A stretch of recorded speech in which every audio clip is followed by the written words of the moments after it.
For the thousands in attendance and the millions watching around the world, let's get ready to rumble!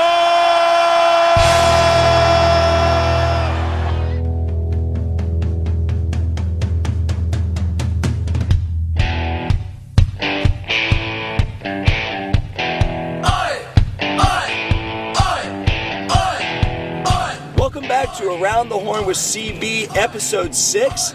And this is a big episode because, ladies and gentlemen, for those who've been following all season long, this is the 6th and final episode of season 1. So because of that, I had to bring in a heavy hitter. And no pun intended on the heavy. I'm sorry about that. But a heavy hitter. One of my dearest friends. You know him well. Most of you do. If you don't, you're about to meet him. The one and only athletic director of Lambert High School, Mr. Drew Ferrer. Thank you, Coach Bass, for having me on the show. We welcome you here. And Coach Ferrer, first things first, because we get into this right now, Around the Horn, just so you know, because I'm sure you've listened to every episode from start to finish. All five. But if for some reason you have not, let me just tell you that we jump from topic to topic here. Okay. And excitedly, right now, ladies and gentlemen, if you hear a little ruffling or outside noises, unlike my other episodes, Coach Ferrer and I actually right now, we're trying something new. We are mobile. We're in a mobile Ferrer unit right now. Yes, we are. What are we driving, sir? We're driving a Ford F-150. We're in a Ford F-150. Just had a little truck problems, did you not? I had to get radiator fixed. And that probably set you back. A little bit. All right, so basically what you have is maybe that from this show, if it hits it big, I can, kind of give you a little cash to help pay for your car. Fantastic. So for all of you that are throngs of people out there that listen, and we emphasize the throngs, we might need to pass the hat for money for Coach Ferrer's truck. Thank you very much. You're welcome. Appreciate that. Now, before we get started, Coach Ferrer, I want you to know that you are renowned for being what is known as a low talker. Okay. So we're in the middle of an interview right now, so I'm going to ask you to push yourself to speak a little audibly. You got it. Louder. That's perfect. Okay. So we're in the car. We're actually on our way. We're on the road right now, and why not do an Around the Horn? I think it makes perfect sense. People are doing carpool karaoke everywhere, all kinds of things. Why not do a podcast? Why not? And we were just talking about this, and this is kind of, off topic, but then again, we jump around all over the place here, and we were talking about childhood cereals. Yes, we were. And I'm amazed because, please tell the story what just transpired. As we were driving, I asked Coach Bass if he had any favorite cereals growing up, and he said he did. And I said, please let me guess. And he said, well, there's two of them. Yes. I said, I'd like to try to guess both of them. My first guess was Captain Crunch. Okay. And my second guess was Frosted Flakes. And my response? I nailed both of them. Unbelievable. And for those of you that have known me from childhood, whether you be listening out there as friends, family, whatever, you know that I still would eat Frosted Flakes and Captain Crunch because I am not the healthiest of eaters or dieters. Do you mix them, though? I've never tried that. Interesting. What is your cereal of choice? So my go-to cereal growing up was Golden Grahams. Ooh, I love those graham crackers. Yes. With a little bit of milk. You had that. And it has a good jingle. It does. It does a very good jingle. I don't remember this. I don't remember, but it's got a jingle. Let's go back and listen to it sometime. And then I would also do some Cocoa Pebbles. Ooh, Cocoa Pebbles. Yeah. Okay. So, well, good. Well, Coach, let's get a little background on you before we talk about you as an athletic director and an incredible athletic director at Lambert High School. Let's give a little history to your background and school and your likes and interests and what you've participated in. A little bit for all the throngs of people out there that need to learn a little bit about the one and only Drew Ferrer. So I grew up in San Antonio, Texas. Excellent. Went to school out there until my freshman year in high school, and then I moved here to Lassiter High School. I think it was like 1993. Are you low talking again? I don't know. Am I? You are. So you got to try and talk a little louder. Moved to Georgia in 1993 to the Lassiter area over in East Cobb. Okay. And I went to high school at Lassiter where I played baseball. So you are a baseball player? I was a baseball player, yes, sir. Now, sir, what position did you play? I played first base, a little bit of third base, and I DH'd. Could you pick it at first base? Like you have to be able to pick a ball that's in the dirt. I've always told you that all the athletes play first base. That's correct. So enough said. Played, that's where I played. That's where the athletes played. So yes, I could pick it a little bit. I could always stretch very well. I could still get down and do a split. And we're going to get to that in a minute. Yeah, that's true. That's where I learned that little technique. So you're saying you could do a split when you made a pick? Yes. Wow. Yes, I'd go out and get it. And you say you swung it. Could you swing the bat? Were you an offensive threat, as they say? I could swing it a little bit, no doubt. That was my strength. Now, you swing from the right or left side? The right side. So you're right side. So I am a former, I hate to even use the word former, I can still bring it. I'm a left-handed pitcher. Mm-hmm. I face you on the mound. I throw you a little sneaky two-seamer away. What happens? I'm going to stay on it. Yeah. And I'm going to drive it to right field, probably over the fence. So you have power? Yeah. I've seen it. You're a man who has power. You've got some girth to you. Girth, I like that You've word. got girth, and because you have girth, it's quite amazing to me that we have a show at Lambert. Another show. This is a show as well, but we have a show at Lambert. It's a variety show, and twice in the time that I've known you, I don't know how you've done it, but sir, can you confirm that you've actually done a split in the middle of a dance number?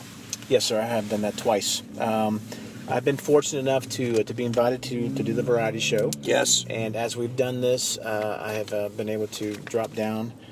I think we had to lift you up, though. Maybe the first time you did, maybe.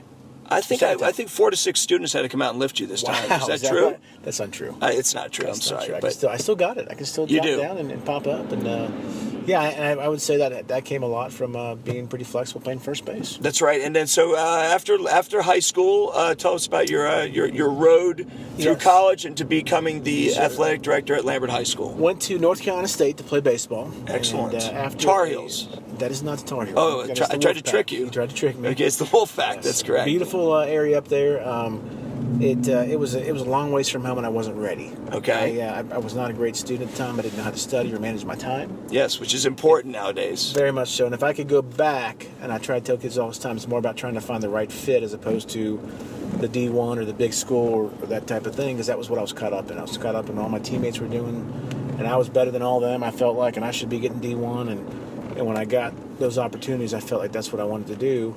And so that's great advice, by the way, because kids nowadays, they only think about going to a top 20 school, and you really have to look yourself in the mirror and see, what do I want and what am I capable of doing? You know what I mean? So, absolutely. And I think that it's college in general is going to be tough, but when you add a sport to it, it's like a full-time job. Yes. And if you're not prepared as a student, you're not going to be able to make it. And that's kind of where I found myself. So I ended up transferring from NC State back home for a little bit, and then at the University of Georgia.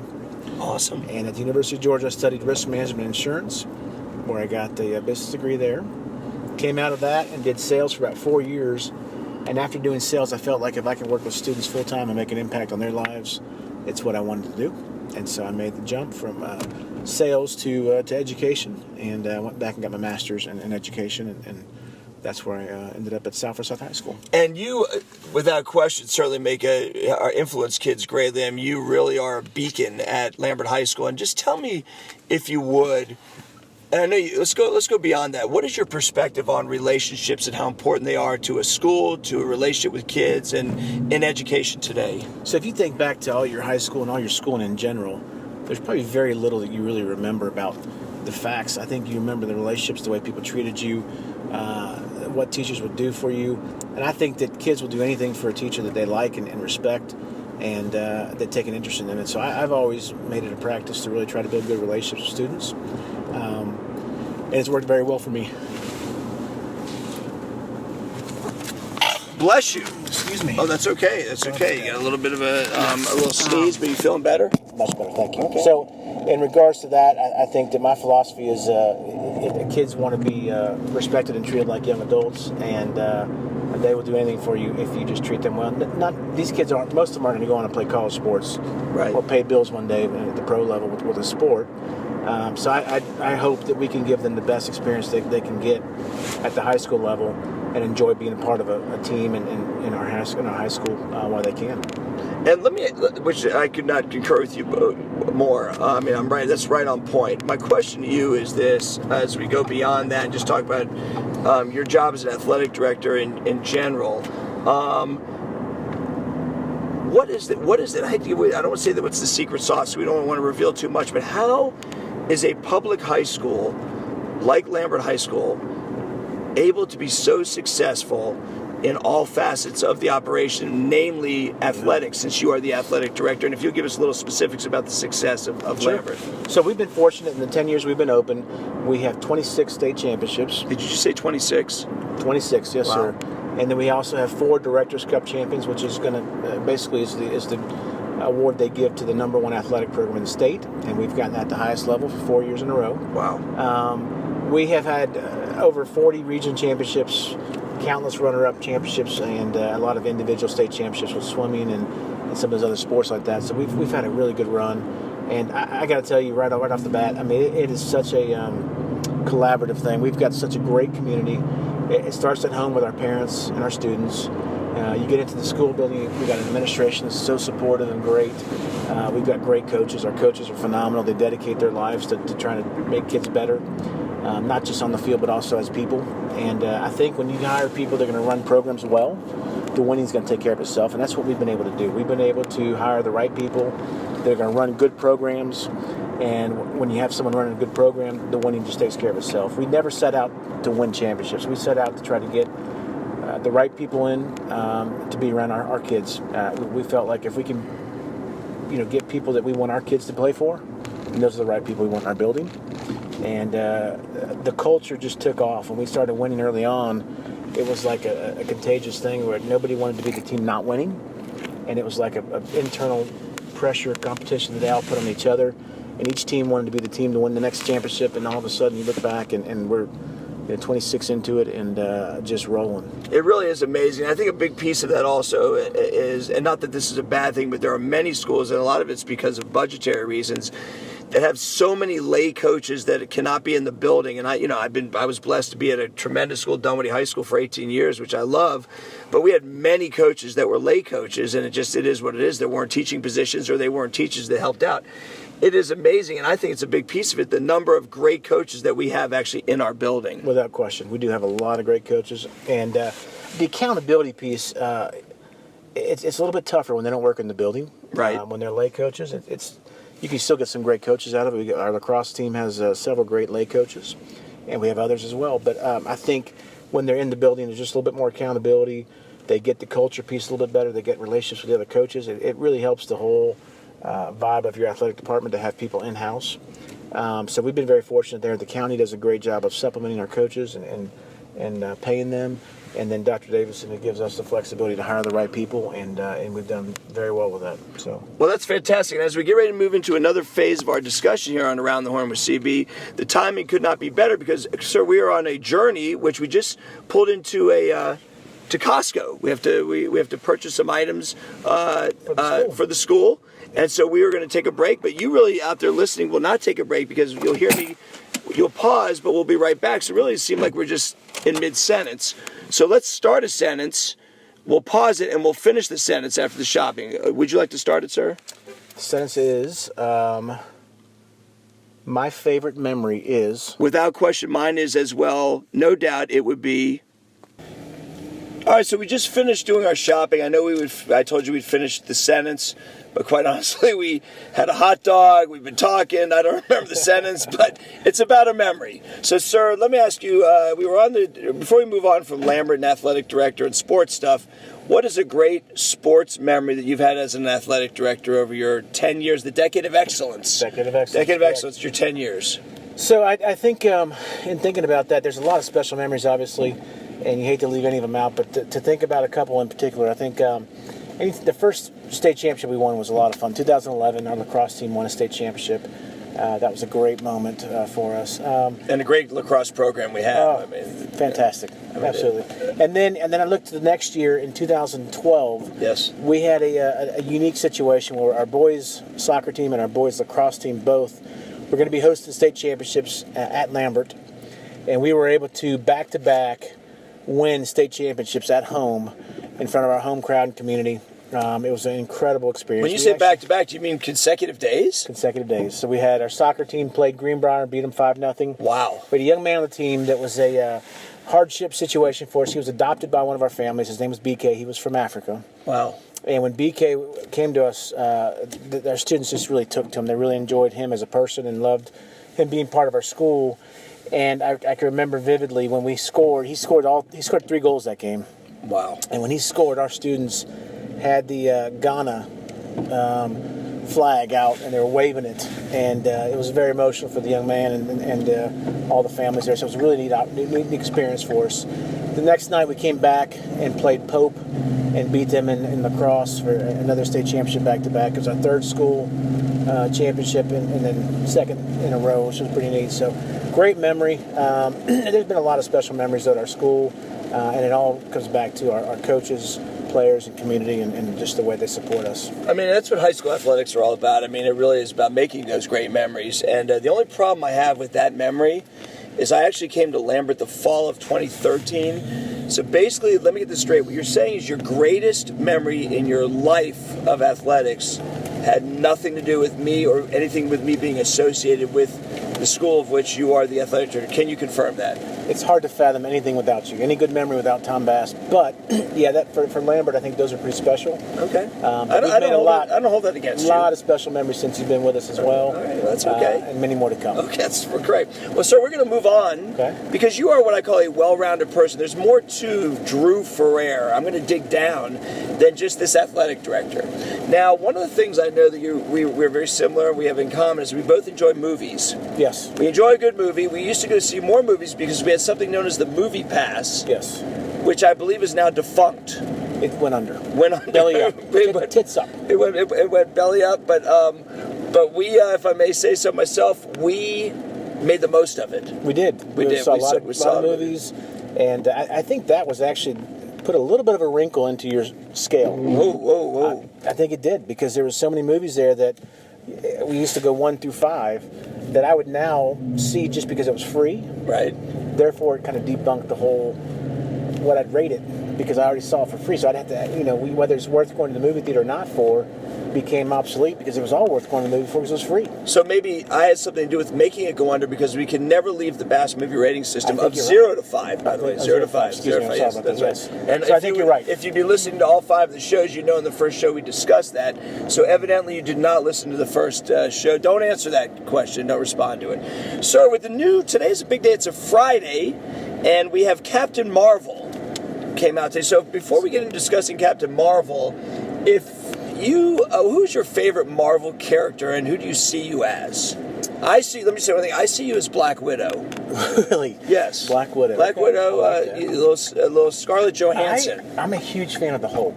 Oh, the Hulk. Hulk smash. Can you say it again, Hulk smash? Hulk smash. Very good. Yes. I enjoy the Hulk. I think he's kind of quieter and reserved, but when he gets to a point, he gets angry. And he smashes things. Yes. And I'd like to think that I keep my cool most of the time. Yes. However, when I'm pushed to where when push comes to shove, as they say, I'm going Hulk. You smash. I smash. Well, don't do it in this car right now, please. No, I won't do that. What is the purpose of Hawkeye? He's a normal guy that shoots arrows. Is he really a superhero? Or is he just someone that's really good at aiming? He's just a guy that's a good archer. He's worked his craft. So I don't know, but you could say the same thing about Batman. Well, yeah, he's got a lot of money. He creates, but that's DC. We're not talking DC. We're talking Marvel. Excuse me. But we do like Batman. Who's your favorite Batman, by the way? It's got to be Christian Bale. No, I'm gonna have to. Well, he was Dark Knight, wasn't he? He was the Dark Knight. Yeah, Christian Bale. Okay. Because Val Kilmer was pretty good too, but I got to go Christian Bale. Okay. Christian Bale's my favorite. Who's your Spider-Man? I got to go with Tobey Maguire. Tobey Maguire. Me as well. Yeah, except in the one where he's with Venom, where he's doing that weird dance when he's dressed in all black, when he's dancing down the street. That bothered me. Okay. You? Yeah. Tobey Maguire. Okay. For sure. I liked him in that. The new kid's not bad. I don't know his name, but he's not bad. He's British, so yeah. I have anything against British people, but that brings him down a notch just because he's not. I can't think of him as. Do you think there's a British person listening to your podcast? There's throngs listeners. There are British people. I love British people. I do as well. Let me go on record to say I love British people, but I just don't know the kid's name. Okay, fair enough. Sir, next thing I want to talk to you about, and I do call you sir. Is there anything wrong with that? No, sir. Okay, thank you. Let's talk about this game that sweeps the South, that coming from South Florida, I'd never heard of or was a part of, and everyone is good at it, yourself included, cornhole. What about this cornhole game? You are actually very good at cornhole. I don't know if you're as good as your brother Al. I would say my brother is probably the guy to beat, no doubt. He's very good. Very skilled. And I did find out recently that Kim Oliver, one of our friends. Oh, yeah, a good friend of ours. Her husband, Spence, is actually quite the player as well. He won an award. He's playing in leagues and doing all kinds of stuff, so he's actually really good as well. Now, your brother got you into a cornhole league at one point. We did, and we did fairly well. We did. We made it to the championship game where we lost, but he carried us.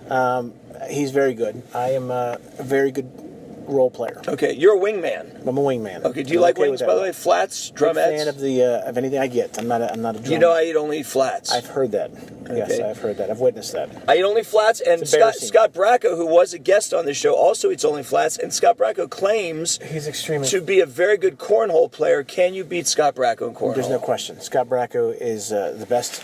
In his own mind, he thinks he's better at everything he is. That is true. He's extremely average at cornhole. He's not that great.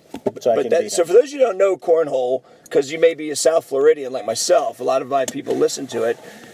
How cornhole? It's amazing, this game. Everybody plays this game. You've got two boards that are on the opposite ends, and they have a hole in them.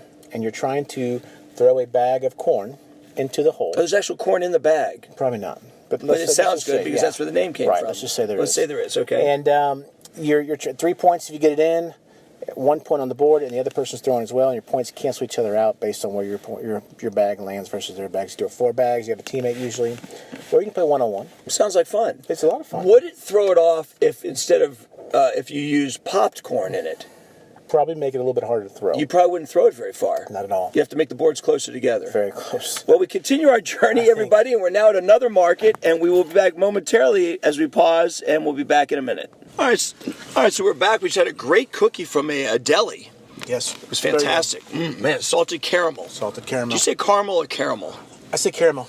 I used to say caramel growing up, but I think as I've matured, I feel like caramel is more of a mature way of saying it. Okay.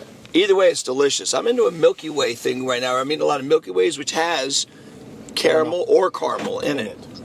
So, getting back quickly to Marvel, my point I was going to make with you, of course, we jump around and around the horn with CB, is what is your take on the new Captain Marvel? And not that a lead role cannot be for a female superhero as Captain Marvel, but I never knew that Captain Marvel was a woman. So I got to be honest with you. Did you know that? Nothing about it, except for I've seen the preview. Are you going to see it, I guess, is my question. Yeah, of course, I'll see that. Because you're a Marvel guy. All of them. A lot of Deadpool? Deadpool, yeah, little. We can't talk too much about Deadpool right now, but it's very funny, though. Yes, very funny. I actually enjoyed Deadpool 2, believe it or not, more than Deadpool 1. I really enjoyed Deadpool 2. I definitely like Deadpool 1 better, but I liked them both. Thought they were a lot of fun. Okay. Very good references to each. So, sir, moving on, you and I, of course, we've made some numerous road trips for state championships, and we spent a lot of time together. Very much so. Okay, when we go away as a admin team, we spent a lot of time together. But we also made a major journey one time to what is known as the Big Apple. We did. We went to New York. We did go to New York together. A lot of fun. A lot of fun. Could you relive maybe a moment from that trip that jumps to mind, possibly? So my favorite moment from that trip is, of course, we were at a festival. Yes. Some type of food festival downtown. Mm-hmm. And one of the things we wanted to try to do was to get somebody we didn't know to make a voice recording message for our principal. Dr. Gary Davis. Dr. Gary Davis, one of our dear friends. So we found a gentleman that was selling, I believe he was selling like hot dogs or something. It was like a hot dog, yeah. And we became buddies with him by just talking to him a little bit, and then we asked him to film something, and he put... Would you say he had a New York accent? Without question. He was the most prototypical New Yorker I've ever met. Right. And he, off the cuff, filmed something for Dr. Gary Davis, and... We really can't repeat a lot of it, No, can we? the language is not appropriate. So you're saying there was profanity in it? A lot. When you think of... And I don't want to be mean to all my New York people out there, but this was the guy that you're really thinking about, a very harsh New Yorker that really... kind of went off. It was off the cuff. I didn't even have to tell him what to say. The guy just went right into it, getting after Gary, and we were able to send that back to him, and that was a great.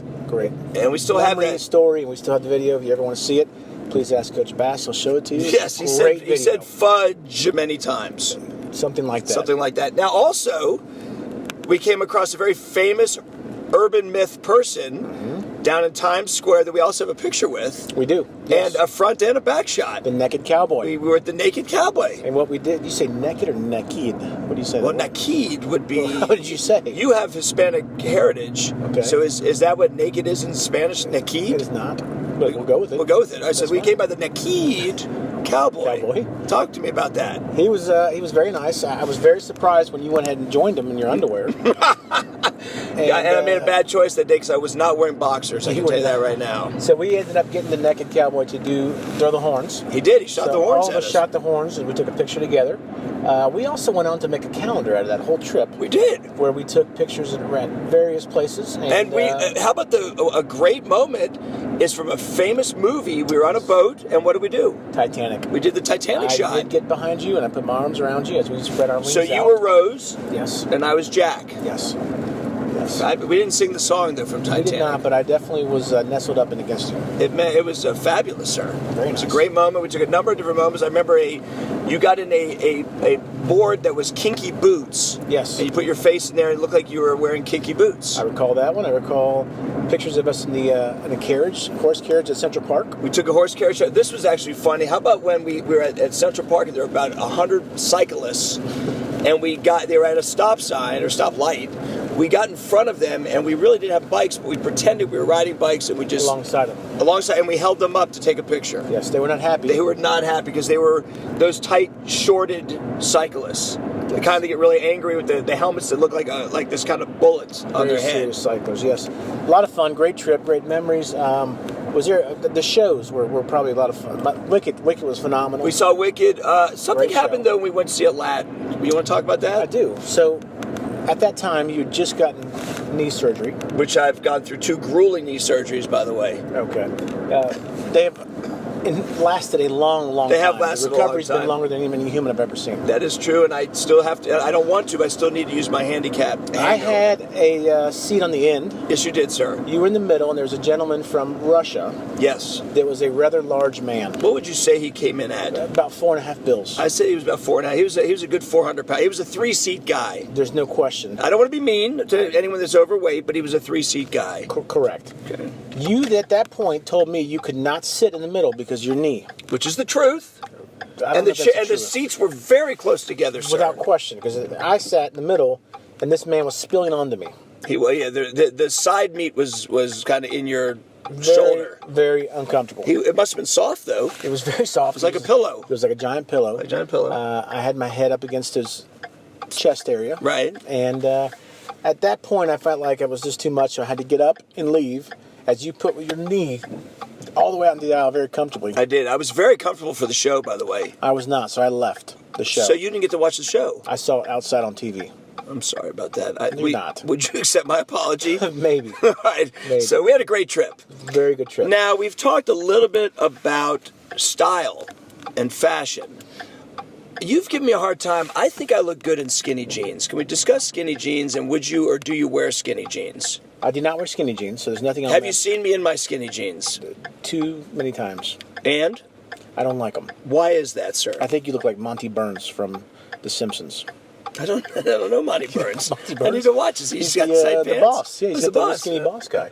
I think that there's a certain age limit to those. Well, I'm going to say even Travis Church is probably too old to wear those. Who is a counselor at Lambert? He claims to be. He acts like he's 18, but he's really 30. 30 maybe. Yeah. The guy wears skinny jeans. He wears everything. Here's the thing. Everything he wears is like he jumped off a roof to land in them so it would get on him because it's that tight. No question. He does not understand his size. I don't like tight clothing, but I do feel like my skinny jeans look good on me.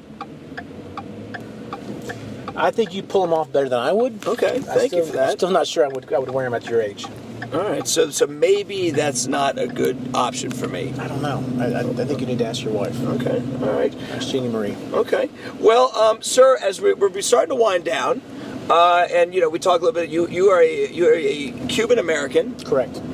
I don't want to get too much into that, but do you like Cuban sandwiches? Very much so. You do? Very much so, absolutely, yes. Okay, because because you've had a lot of good ones in Miami. I do. I've had Cuban sandwiches in Miami, and I've had La Spada subs in Miami, which is the greatest sub in America. Some would call you a Juban. It's because I am Jewish, and you do make comments about that, but we're not getting into religion, we're not getting into politics. Okay. But we're friends. Yes, Let's be friends. It's in this day and age, we just need to be friends. Let's all get along. I like it. Coach Drew Ferrer, athletic director at Lambert, one of my closest and dearest friends. Sir, if I don't know how this is going to come out. We've been driving.